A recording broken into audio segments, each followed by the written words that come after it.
श्री स्वामी समर्थ. ओम नमः शिवाय. हर हर महादेव. भगवान भोलेनाथांच्या कृपेने तुमच्या सर्व इच्छा मनोकामना पूर्ण हो. ऑलराऊंडर या मराठी यूट्यूब चॅनलवर तुमचं मनापासून स्वागत आहे. उद्या आहे रक्षाबंधन, तसेच नारळी पौर्णिमा देखील उद्या आहे. या दिवशी जर आपण काही उपाय केले, काही सेवा केल्या तर त्या खूप प्रभावी ठरतात. रक्षाबंधन हा भाऊ आणि बहिणीच्या नात्याचा एक महत्त्वाचा सण आहे. या दिवशी बहीण आपल्या भावाला राखी बांधते आणि त्याचे रक्षण करण्याची प्रार्थना देखील करते, तर भाऊ आपल्या बहिणीला आयुष्यभर तिचे रक्षण करण्याचे वचन देतो. रक्षाबंधन हे भाऊ आणि बहिणीच्या अतूट प्रेम, विश्वास आणि आपुलकीचे प्रतीक आहे.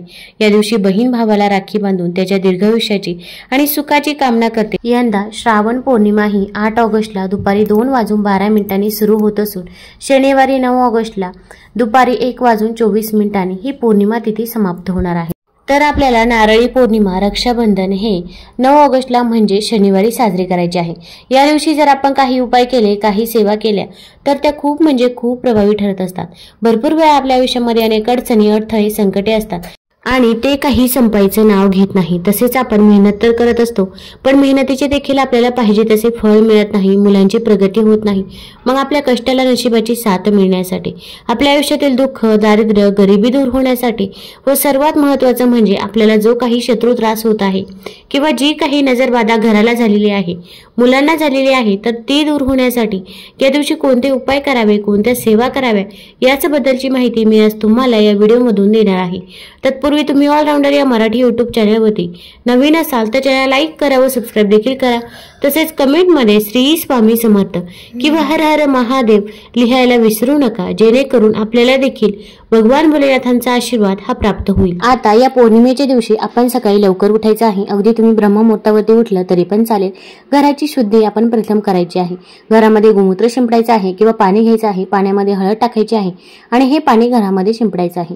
यामुळे आपल्या घरामध्ये जी काही नकारात्मकता आहे तर ती दूर होत असते.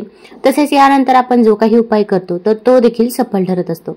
आता या दिवशी आपल्याला नारळाचा अत्यंत प्रभावी उपाय करायचा आहे.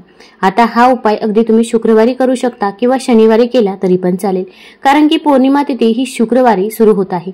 दुपारी 2 नंतर तुम्ही हा उपाय करू शकता किंवा शनिवारी दिवसभर तुम्हाला जेव्हा वेळ मिळेल तेव्हा तुम्ही हा उपाय केला तरी पण चालेल.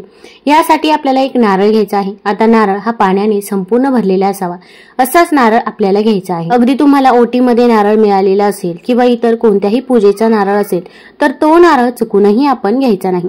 व्यवस्थित आपण नारळ घ्यायचा आहे. पहिल्यांदा देवघरामध्ये एक दिवा लावायचा आहे.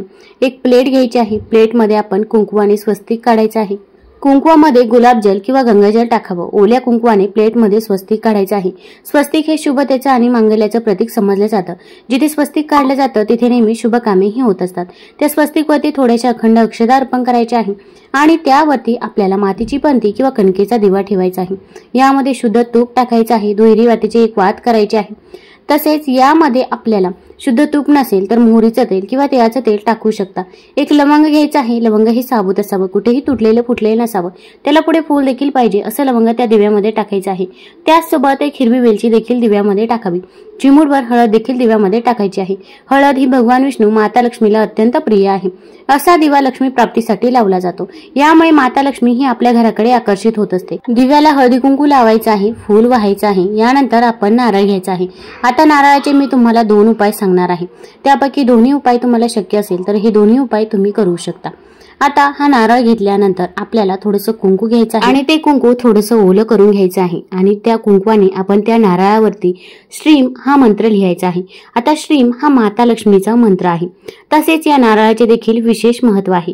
पौराणिक कथेनुसार भगवान विष्णू जेव्हा पृथ्वीवर अवतरले तेव्हा त्यांनी आपल्यासोबत लक्ष्मी, नारळाचे झाड आणि कामधेनू या 3 गोष्टी आणल्या. या 3 गोष्टी माणसासाठी वरदान असून नारळाच्या झाडाला कल्पवृक्ष असेही म्हणतात. नारळात ब्रह्मा, विष्णू आणि महेश यांचा निवास असतो असे म्हणतात.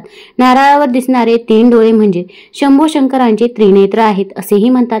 या कारणामुळे नारळाला खूप शुभ मानले जाते आणि पूजा विधीत त्याचा वापर केला जातो. प्रत्येक धार्मिक कार्यक्रमात नारळाचा उपयोग केला जातो. नारळ सौभाग्य आणि समृद्धीचे प्रतीक आहे. प्रत्येक देवाला नारळ प्रिय आहे, म्हणून देवतांना नारळ अर्पण केल्यानंतर प्रसाद म्हणून त्याचे वाटप देखील केले जाते. आता आपण श्रीम हा मंत्र लिहिल्यानंतर आपल्याला एक लाल रंगाचा कपडा घ्यायचा आहे। तो लाल रंगाचा कपडा आपण माता लक्ष्मी पुढे ठेवायचा आहे आणि त्यावरती आपण हा नारळ ठेवायचा आहे। आता या नारळावरती आपण श्रीम हा मंत्र देखील लिहिलेला आहे। त्यावरती आपण हळदी कुंकू अर्पण करायचा आहे, अखंड अक्षता अर्पण करायचे आहे, धूप दीप दाखवायचा आहे आणि आपल्याला काही सेवा देखील करायची आहे। भरपूर वेळा फक्त आपण उपाय करतो, पण त्यासोबत जर काही सेवा केल्या नाही तर त्याचा आपल्याला काही एक रिझल्ट बघायला मिळत नाही। त्यामुळे सेवा करणे देखील तितकेच गरजेचे आहे। तसेच आपण 16 वेळा श्री सुक्त म्हणायचं आहे, 16 वेळा व्यंकटेश स्तोत्राचं पठण करायचं आहे आणि 16 वेळा गायत्री मंत्र म्हणायचा आहे। तसेच कमलात्मक मंत्र देखील आपण 16 वेळा म्हणायचा आहे। आता या सेवा आपल्याला करायच्या आहे।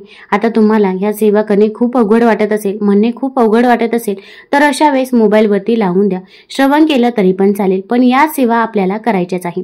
आता या सेवा करून झाल्यानंतर आपण जो काही नारळ आहे तर तो लाल रंगाच्या कपड्यामध्ये बांधायचा आहे आणि माता लक्ष्मीकडे प्रार्थना करायची आहे। तुमचे जे काही अडचणी अडथळे संकटे आहे तर त्याबद्दल माता लक्ष्मीला सांगायचं आहे की माझ्या घरामध्ये पैसा येऊ दे किंवा मुलांची प्रगती होऊ दे, जे काही आहे तर ते मनापासून आणि श्रद्धेने आपण माता लक्ष्मीला सांगायचं आहे।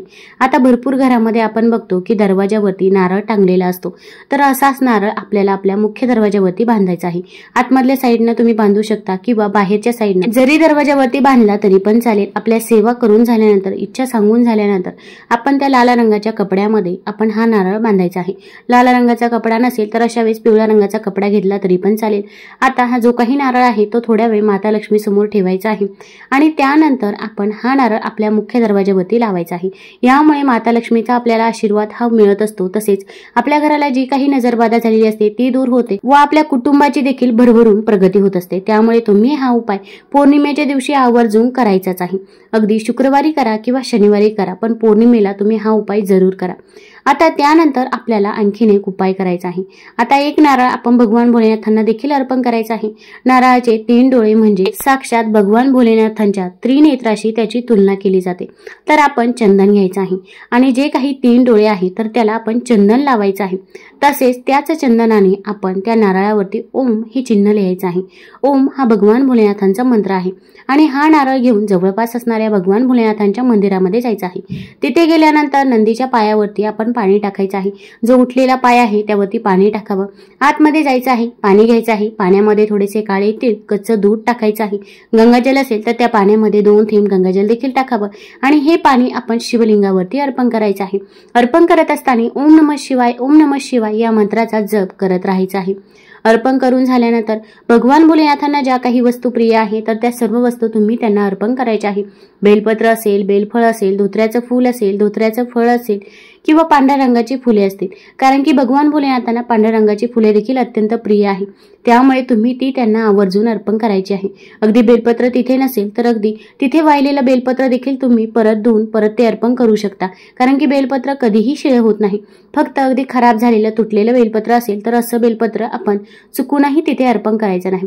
त्यानंतर भगवान भोलेनाथांना चंदन लावायचं आहे, भस्म लावायचं आहे। आपल्याला जेवढ्या सेवा करता येईल तेवढ्या सेवा आपण आवर्जून करायच्याच आहे, कारण की हा श्रावण महिना आहे आणि या महिन्यामध्ये आपण भगवान शिवशंकरांची सेवा केली तर आपल्या आयुष्यामध्ये आपल्याला कधीच कसलीच कमतरता ही भासत नाही। आता या सेवा करून झाल्यानंतर आपण नारळ आपल्या हातामध्ये घ्यायचा आहे आणि आपली जी काही इच्छा आहे, मनोकामना आहे तर ती भगवान भोलेनाथांना बोलायची आहे। कठीणातील कठीण कोणतीही इच्छा असो, घरामध्ये पैसा येतो पण तो पैसा स्थिर राहत नाही, मुलांची प्रगती होत नाही, नोकरी मिळत नाही, व्यवसाय मिळत नाही किंवा अगदी संतान प्राप्ती होत नाही, जे काही आहे तर ते मनापासून आणि श्रद्धेने आपण सांगायचं आहे। आता असा नारळ अगदी तुम्हाला महादेवाच्या मंदिरामध्ये अर्पण करणे शक्य नसेल तर अशा वेळेस तुमच्या घरामध्ये शिवलिंग असेल तर तिथे हा नारळ ठेवायचा आहे आणि जेव्हा आपण महादेवाच्या मंदिरात जाल तेव्हा हा नारळ आपल्याला तिथे घेऊन जायचा आहे। आता हा नारळ आपली इच्छा मनोकामना बोलून झाल्यानंतर आपण तिथे शिवलिंगावरती अर्पण करायचं आहे। तिथे आपण हा नारळ ठेवायचा आहे।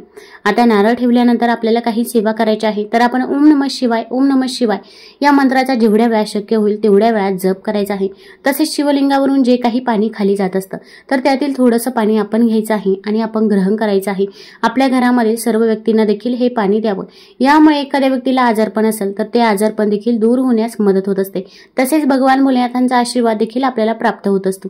आणि जेव्हा आपण हा नारळ ठेवू तेव्हा आपल्याला 3 वेळा टाळी देखील वाजवायची आहे। आता 3 वेळा टाळी का वाजवतात तर आपली जी काही इच्छा आहे, मनोकामना आहे तर ती भगवान भोलेनाथांपर्यंत पोहोचावी म्हणून 3 वेळा टाळी वाजवली जाते। त्यामुळे तुम्ही जेव्हा पण भगवान भोलेनाथांच्या मंदिरामध्ये जाल, इच्छा व्यक्त कराल, त्यानंतर 3 वेळा टाळी ही आपण आवर्जून वाजवायचीच आहे। आता आपण घरी येताना मध्ये कुठेही थांबायचं नाही किंवा कुणाच्याही इथे जायचं नाही। आपण जर असे केले तर आपण जो काही उपाय केला तर तो सफल ठरणार नाही। तसेच या दिवशी तुम्ही अगदी कपूर होम देखील करू शकता। नारळ घ्यायचा आहे, नारळावरती भीमसेनी कापराच्या 3 ते 4 वड्या ठेवायच्या आहे आणि याचा कपूर होम आपल्या घरामध्ये करायचा आहे।